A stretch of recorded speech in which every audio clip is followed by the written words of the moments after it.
Guntur GGH hospital emergency వార్డ్ని ఇంకో 2 ఫ్లోర్లకి extension చేస్తున్నారు.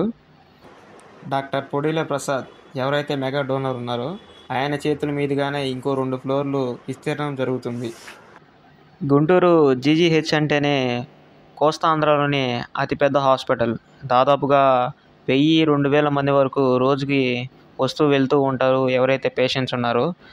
దాదాపు 1000 నుంచి 1500 వరకు బెడ్స్ కలిగిన వసతి కలిగిన హాస్పిటల్ జీజీహెచ్. దాదాపు 150 కిలోమీటర్ల నుంచి దూరం నుంచి కూడా ఇక్కడికి వస్తూ ఉంటారు వైద్యం కోసం. అండ్ ఒక పక్కన శంకర్ విలాస్ బ్రిడ్జ్ పనులు కూడా త్వరగా జరుగుతూనే ఉన్నాయి. మీరు చూస్తున్నారు 2 పిల్లర్ల వరకు లేపారు. ఇలాంటి మరిన్ని వీడియోల కొరకు మన ఛానల్ని సబ్స్క్రైబ్ చేసుకోండి. ఏపీ గుంటూరు.